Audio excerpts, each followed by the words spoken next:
Startup Rainmakers. Bringing in business is the lifeblood of any startup. As the CEO, what do you need to do to make it rain? Make it rain money. In this talk, I am going to show you how to close transformational deals and take your startup to the next level. Find out what they need. When you go in to talk to a potential customer or somebody you want to close a deal with, do not assume you know what they need. I see entrepreneurs do this all the time. They will go in there with their product, and just because the person agreed to meet with them, they think they want their product. So they spend the whole time focusing on selling their product. This is a mistake. Whatever you think is true may not be true. They may be meeting with you for an entirely different reason.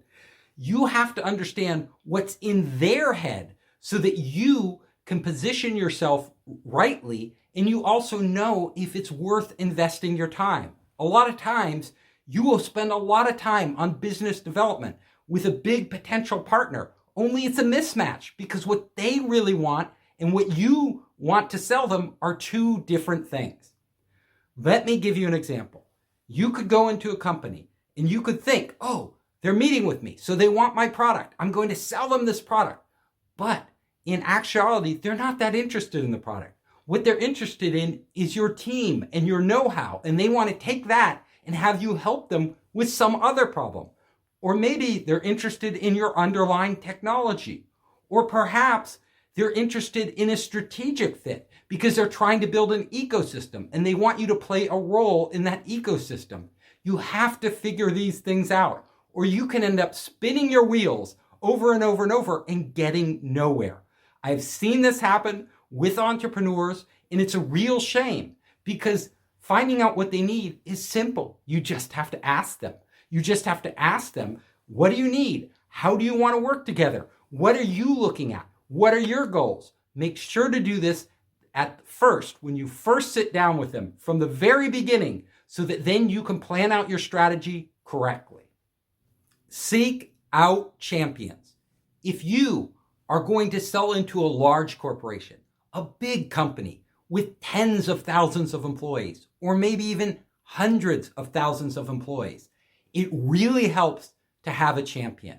What I mean by a champion isn't just somebody who will take meetings with you, isn't just somebody who will listen to your product pitch and nod their head. This is somebody who will go to the mat for you. They will fight for you. They will push and push and push to get your product through. Without somebody like this on your team who is on the inside of the company, it can be very hard to sell a big deal to a big company. Let me tell you, in all my experience, when I've closed those big deals, almost invariably, I have had a champion inside. So finding and nurturing a champion is one of the first steps you need to do to close transformational deals.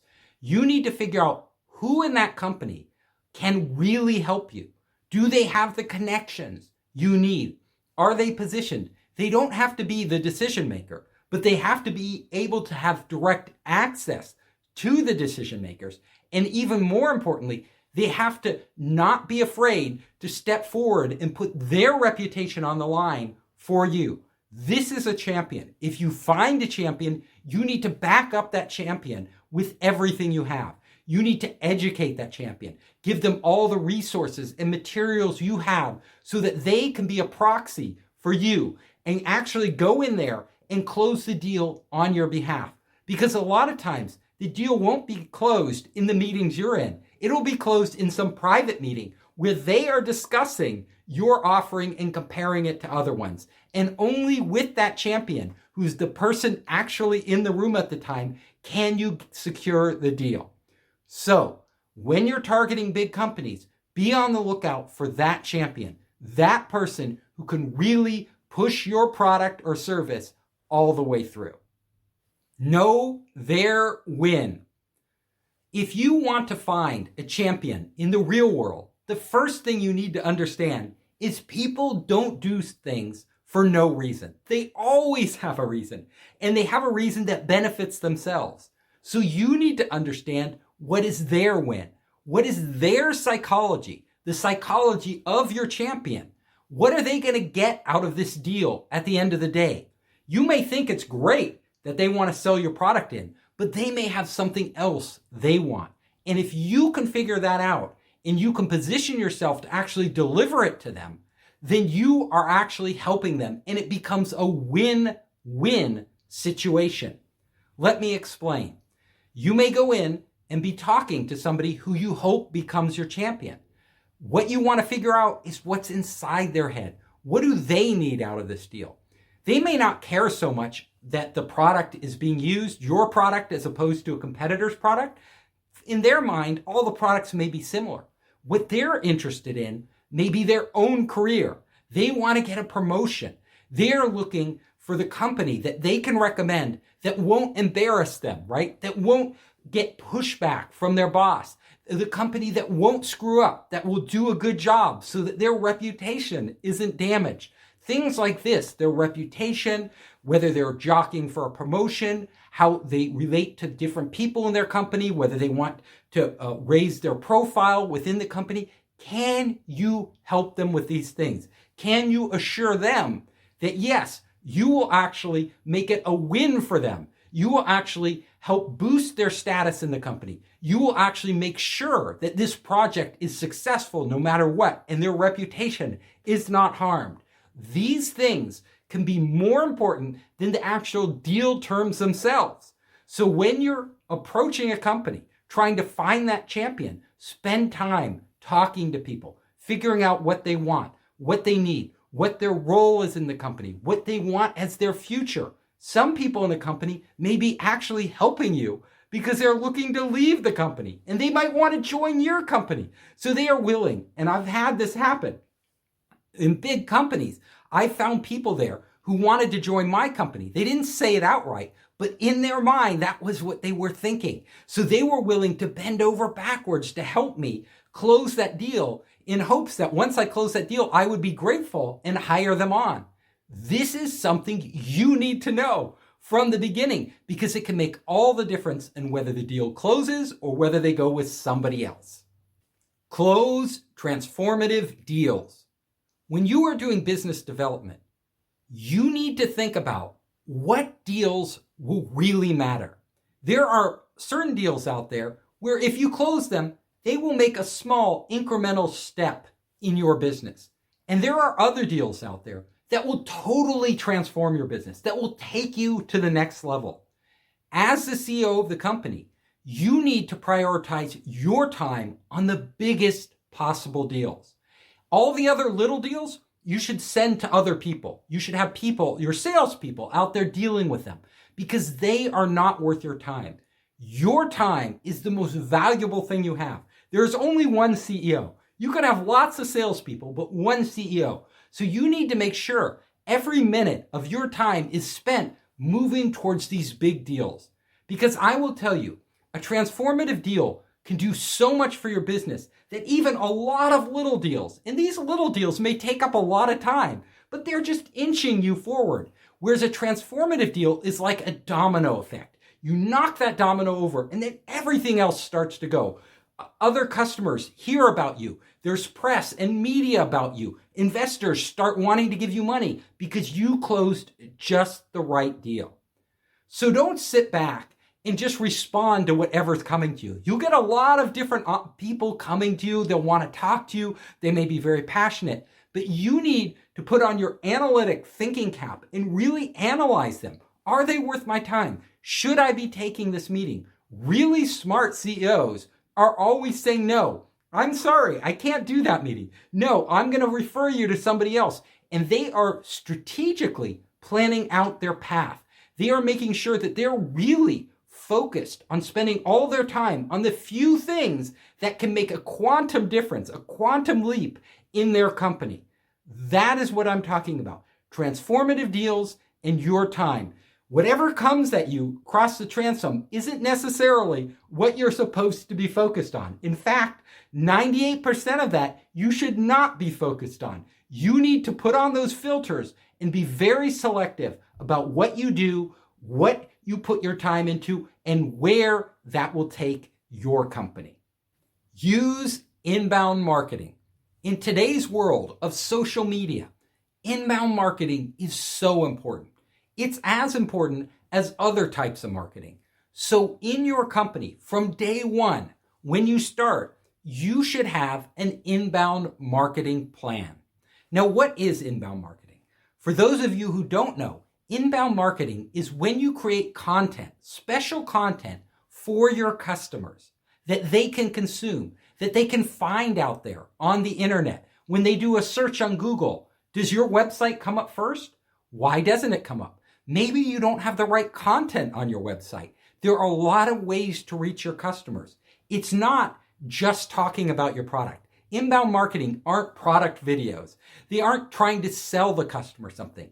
They are something totally different. Really good inbound marketing is where you figure out how can you create content that solves problems for your customers. Do they have questions about the job they're doing? It may not be directly related to your product or service. It may be something different, but it's a problem that your customers are having. If you can get them a solution to that, then you can start to form a relationship because they consume your content, they actually find value there, they then are introduced to you and your brand and your products and services, and then they may start to go down that inbound marketing funnel towards becoming one of your customers.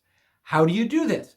Well, inbound marketing is different for different platforms. If you're on Instagram or Facebook, it's going to be very different than it for your website, the blog on your website, or whether you put videos on YouTube or you do a podcast. All of these are part of your inbound marketing strategy.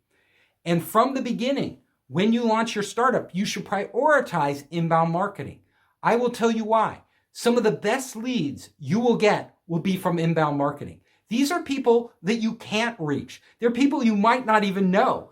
A lot of times you won't know who they are or how to get a hold of them. But because you create something very valuable that they're searching for online or that somebody shares with them online, all of a sudden they're introduced to you. And then if your thing really helps them, they have a reason to reach out to you. You have that trusted relationship. At Founders Space, we have never spent a single dollar on marketing. All of our marketing comes from referrals, other people, or content that we create. Inbound marketing across all these different social networks. People see our videos, they read our blog posts, all of these things. They read our tweets, and they come to us. Then what we do is we filter them. Now, the key to inbound marketing is getting a lot of inbound leads. You want as many as possible, but you don't respond to all of them because a lot of them won't really help you. What you need to do is then filter them. You put them through a funnel, you filter them, and you figure out which ones go to you as the CEO of the company, who are very important, and which ones go to other people in the company, customer service, sales, other departments in your company. Setting this up from the beginning, an inbound marketing strategy is critical to your sales success. Court the press. If you want to take your company to the next level, courting the press is really important. It's really important because the press can make more difference than almost anything else, especially for an early stage startup. Usually at the beginning, you don't have a lot of money, so traditional marketing doesn't work. But the press can actually do the same thing at a much lower cost. This is because media in our society today is so viral. If it's a good story, if it goes in the right publications, it can just spread. This can help you in so many ways. It can bring in new customers, new investors, strategic partners. All of this can be done through the press. But you have to have a strategy. You have to understand how to court the press. So let me give you a few basic rules. Number one, every journalist is doing a job.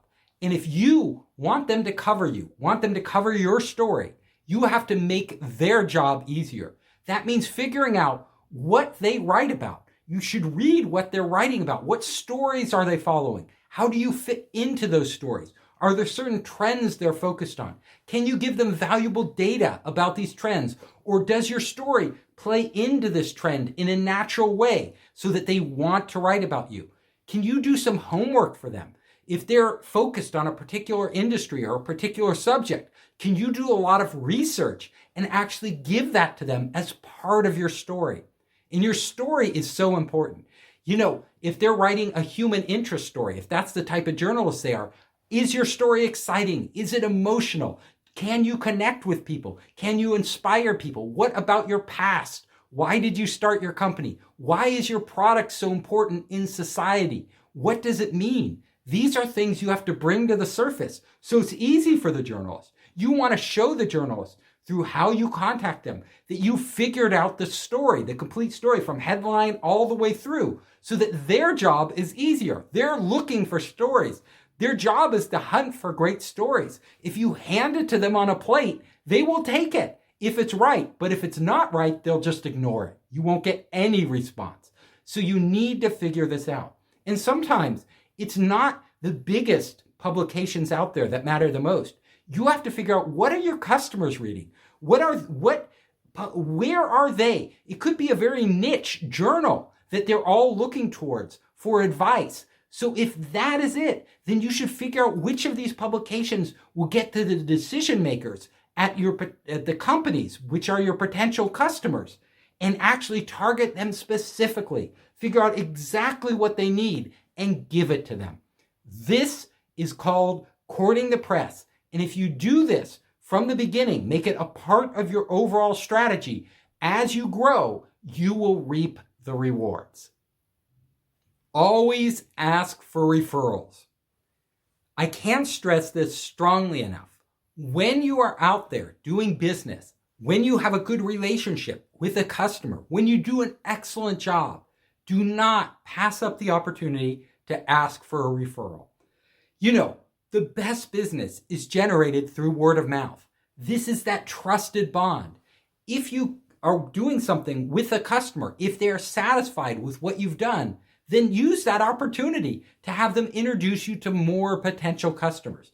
It's the easiest way to grow your business. But it's the one thing that I see so many entrepreneurs forget to do. They just don't do it. They just move on to the next thing, but they don't follow up with the customer who is satisfied and ask them for a referral. So do it.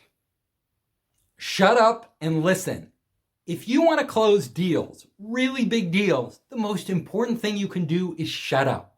Really, stop speaking. Stop talking all the time and open your ears. Because what you learn about the customer is often much more important than what you say to the customer. Usually, you're going through your standard routine pitch. You're doing your PowerPoint, you're going through the slides, you're doing everything like normal.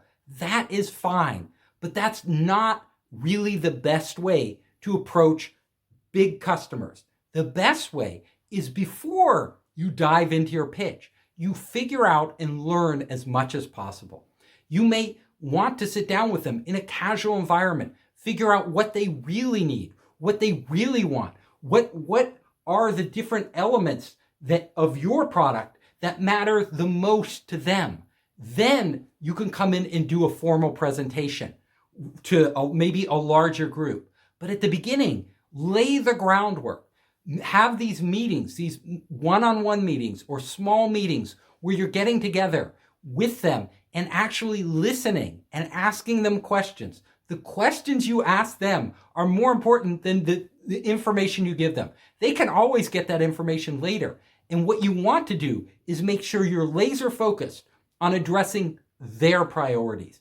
Only by listening can you even figure out what their priorities really are. A lot of times you'll just assume their priorities are A, B, and C, when it's really D, E, F, Z, some other things entirely. So up front, before you engage deeply with big companies, really do the homework and spend the time listening to them and figuring out who they are, what their strategy is, and how you fit together. Rework your pitch. I like to say a great pitch is never done. It's always a work in progress. When you are going out there to sell, your business, your products, your services, you should always be iterating, improving on what you do. The more information you gather, the more you listen, you can actually change and improve how you present your company.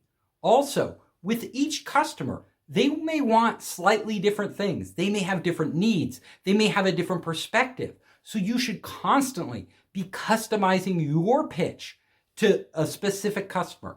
Don't give the same pitch to everybody. If you find yourself giving the same PowerPoint over and over and over, you're not doing a great job at selling. Great salespeople are always customizing. They're always adapting. They're always improving. These are the things. This is the mentality you have to really be a rainmaker. Rainmakers are the ones who are closing big deals, and big deals require you to actually spend time, figure out their needs, and then actually adapt all your presentation materials, everything you have, exactly to their needs. So it's something that when they look at, they can't say no. It's a good fit. It's not only a good fit, if you can make it a great fit. And you can only do this by reworking your pitch over and over and over and continually adapting until it's perfect for each customer you go to present to. Sell your strengths. One of the best ways to go out into the marketplace is to sell your strengths. When you go talk to customers, it usually doesn't work very well if you start telling them all the reasons your product is great. And you might have 20 reasons, and you're going through this laundry list of reasons and features and benefits of your product. That doesn't convince people. People aren't convinced by volume. They are convinced by one or two things that you do incredibly well. So what are those things? What are your strengths? You need to know this. What are the reasons that customers come to you? Why do they need your product? Why do they choose you over a competitor? You need to figure this out from the beginning. What do you have that your customers really, really need? And then just focus on these, laser focus. During your sales presentations, remember, it's not giving them a huge amount of information that matters. It's giving them just the right information in just the right way. So, sell your strengths. Make sure your strengths match their needs. If there's a perfect fit, go in there, laser focus, get them to understand your strengths, and the deal will close itself. You won't have to close it. These type of deals, when you get the right match, they just happen. Also, keep in mind that long presentations don't actually help sell deals. In fact, a lot of times I tell entrepreneurs, cut your presentation in half or cut it down by 75%. And they're like, that's impossible. I can't do it. Like, it has to be this long. No, it doesn't. So practice giving really short presentations that just focus on the most important things, the strengths of your company, and leave out everything else. Try to do a 2-minute presentation instead of a 20-minute. It's really hard to do. Cut a 20-minute presentation down to 2 minutes, but actually you will find more often than not the 2-minute presentation does a better job at closing deals than the 20-minute. First of all, it focuses just on your strengths, just on what you know the customer really needs from your company that differentiates you from all the competitors. Second, because it's 2 minutes, it gives you time to interact. After you're done, you can answer their questions, you can engage them, you can go back and forth. This is really important. Sell your strengths. You can't change believers. I have a rule of thumb. Don't waste your time on believers. If somebody believes something that isn't in line with what you're selling, it's going to be extremely hard process to actually convert them over to believing what you believe. So if you believe that your type of product is really necessary, but they don't believe that, even if it is, even if it's true, it would really help them, you are going to waste a lot of time trying to convince them otherwise. I have seen this with startups where they're just going after some customers who really don't believe in them. They don't believe that their solution is really necessary. If this is the case, don't waste your time. Cut them loose. You need to focus on people who already want what you have. The really smart salespeople, the really smart entrepreneurs realize that it's much easier and a much better use of their time to focus on people who've already converted. They already see the value of their product. All they have to do is introduce it to them. And they're like, oh, they don't have to spend a long time convincing them. If you find yourself trying to convince customers that they need your product, you are on a failed mission, because it is going to take you far too much time and resources to convert them into paying customers. Your business will never just take off. It'll never grow into a big business that way. You need to find the target customers who are already converted. They are already believers in you. They just don't know you exist, and you need to get in front of them and show them what you have. That is the key. Finding believers, not converting believers. You cannot change believers. Data is worth 1,000 words. When you're going into a customer, when you're showing them your product or service, when you're making claims, you need to back up those claims with data. Just saying it isn't good enough. Anybody can say anything, but in your presentation, you have to show why. Why does it work? How? What are the numbers that make this real for them? So gathering data is a key part of sales, and preparing that data in a way that is really easy for your potential customers to understand, and it actually proves the points you are making. I cannot tell you what a big difference data makes in convincing me. When people come up to sell me something, they can say whatever they think, but if they actually show me the numbers are there, proving that I'll get a 30% efficiency gain by an independent source that I can verify, then I'm interested. Them just telling me it's 30%, I'll be skeptical. But them showing me the data and actually showing me where it came from, this is important. So when you're preparing your sales presentations, always back up each of your claims with solid data. Put it on the roadmap. When you are going out there to do sales, a lot of customers will start asking you for features or things you haven't even built yet. They'll say, can you do this? Can you do that? Because they have specific needs. Some of them just like to ask. They're just making it up. They think they may need this or they may need that. And it's always tempting when you want to close a deal to say, yes, no problem, we can do that. But be careful. If you promise stuff you can't deliver, it's a nightmare. It can kill a startup. I've seen startups die because they overpromise and they simply cannot deliver. And the deal falls apart. It wastes a huge amount of time. Don't trap yourself in the corner. One of the keys that I always use to get out of this situation when I feel trapped because they're asking me, can you do this? We really want this, but I know we cannot deliver it. I tell them, look, here's our product roadmap. This is where we are now. This is what we can get you now. We can put your request on the product roadmap for the future, and I will do that. I will make sure it's on our roadmap. But I want to be clear that this is what we deliver now, and we'll get started with that. You'll get to use that, and then we'll start to work in the priorities that you have. This is key. If you do this, if you push it off to the future, but don't say no, it allows you you don't want to say no to your customer. No, we could never do that. No, you just say, look, I will do my best to get it on our roadmap so that in the future, we can prioritize it as one of the features that we deliver to you. But right now, this is what you get. Doing that is a much smarter way than actually making a promise you can't keep. That's a disaster. Or saying, no, we can't do that. Because that's a reason for them to say, well, then I'll look for somebody else. Remember, put it on the roadmap. Everything is negotiable. Say this to yourself before you enter into any negotiation. You do not want to stop yourself from asking for something that you could get that is really valuable to you.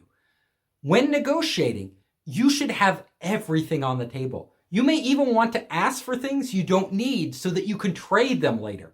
So ask for stuff, even if you know you can't get it. Even if you know in these type of deals, they always get those terms. Still ask for it, and then later for something else that you want, you can bargain, you can trade.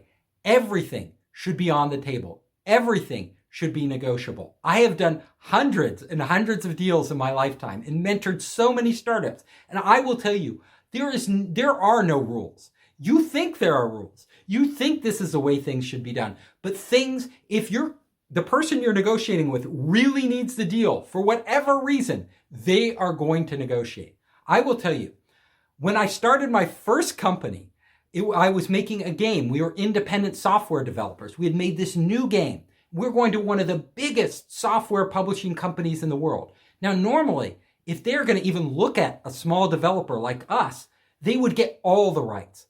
But in this situation, I wanted to retain the rights to this game because I knew this game was very valuable to me, and it turned out to be extremely valuable to me. But they were a huge publisher, and they may forget about the game after a year or two, and it may die when I could still be making money off of it. So I wanted to have the rights all revert to me in a couple years. Sure enough, I figured out that they really needed my game to be launched before Christmas. So they wanted to compress the time of the negotiation. So I told them that I need these rights to revert to me. And they pushed back, but they couldn't push back too long because the clock was ticking. And eventually, by being stubborn, I managed to secure those rights. So I retained all the rights, 100% reverted back to me. Even though this is very unusual, in your situation, in whatever situation you're in, keep that in mind. If you really want something, you can probably get it. There may be a way for you to get it. Don't cross it off the list just because you think it's impossible. Everything is negotiable. Poker face. When negotiating, keep a poker face. Do not show them if you are really desperate. Do not show them if you really need something because they will use it against you. I can guarantee you, I've been in this situation, especially on large financing deals. The other party, if they know you need the money and you're trying to raise it from them, they will squeeze you. I have entrepreneurs that come up to me quite often and they will say, Steve, I really need you to invest. Our company's on the point of going bankrupt. If you don't invest, we're going to go bankrupt. Well, this doesn't help them. In fact, it scares investors. It scares me. Well, if they're about to go bankrupt, I don't know if I want to put my money into this company. Honestly, even if they don't want to squeeze you, keeping a poker face is better. You should not reveal what it is and what position you're in at any time during the negotiation. Instead, you should just focus on the terms. I have been in that position. I was in a startup. We were desperate. We had run out of money. I was begging my employees to stay on. We were on the verge of bankruptcy. But when I went into that negotiation to close the deal, I was cool. I was like, things are great.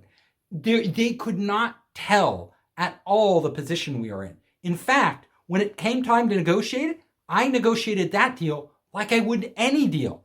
I was even telling them, no, we don't need so much money. We can wait. You can give us less money. We want a higher valuation. Pushing for the things I wanted, even in the face of a company that was about to implode.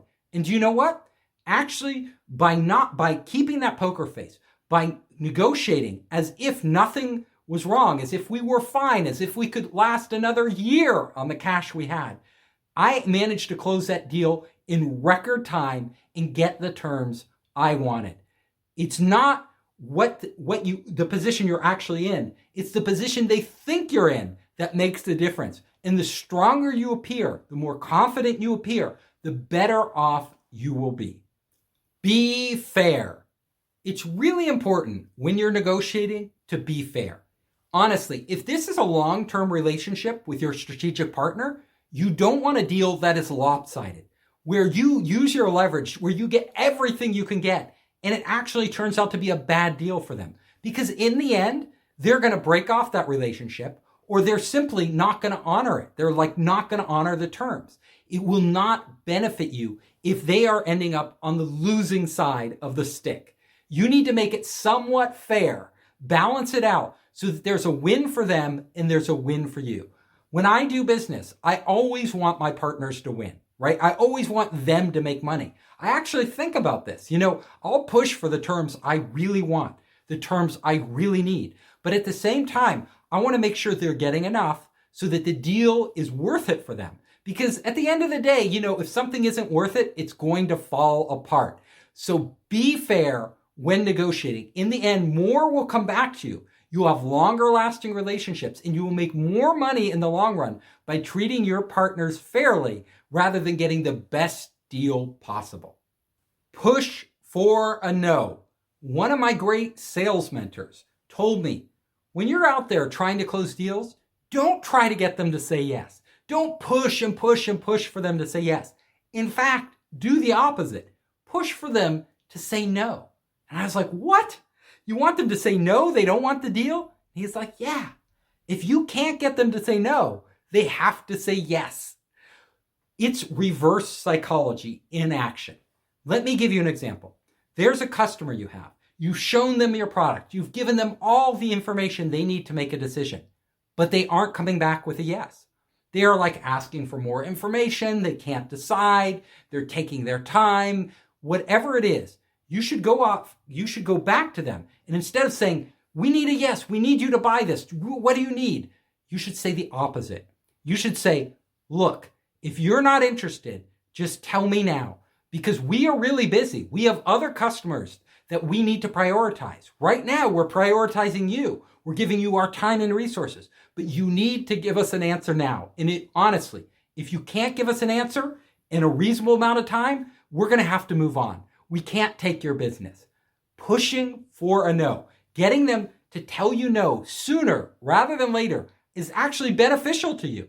Because honestly, if they're going to tell you no now, they would have told you that in 3 months. The big difference is you didn't waste 3 months talking to them, trying to close this deal. You figured it out right away. So my strategy is always go to a customer, give them as much information as you can right up front so that they have that information, so that they know what your product is. They know the value. You see the fit.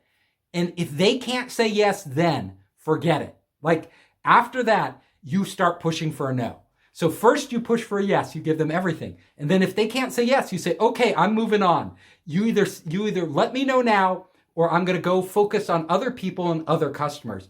And you might not get this deal. It might not happen with you. That puts them in a seat where suddenly they're on the fence and they have to make a decision. They have to go one way or the other. And you're getting that information is critical. Because remember, it's not closing every deal that matters. It's closing the most deals, the most important deals in the minimum amount of time. And to get those deals closed, you need decisions. Always push for a no. 3 strikes. I like to compare pitching your company, pitching your product to customers to baseball, where you give them 3 pitches, 3 times that you meet with them and give them your pitch. Explain to them everything they need to know to make the buying decision. And if they haven't hit the ball by the 3rd time, they are out. You move on, cross them off your list, and don't look back. Because honestly, after 3 presentations, 3 pitches to a company where they have all the information to make a decision, if they aren't making a decision, usually the chance of closing starts to go down. And it doesn't go down gradually, it goes down exponentially. So the more time you invest in trying to get them to say yes, the chance of them closing is less and less and less until it approaches 0. You don't want to be in that position where you're wasting a lot of time with a company to try to get them to say yes when the chance is very small. Remember, it's not closing every deal that matters. That isn't what makes you successful. What makes you successful is closing the right deals in the least amount of time. So if somebody isn't working out, don't keep chasing them. They're out. Forget about them and move on. There are plenty of other people, plenty of other fish in the sea that you can go out and catch. And you should be focused on those. 3 strikes and the customer is out. Raise the bar. The really true rainmakers out there, the ones that make it rain money, they are natural closers. They didn't get there by accident. They got there by hard work.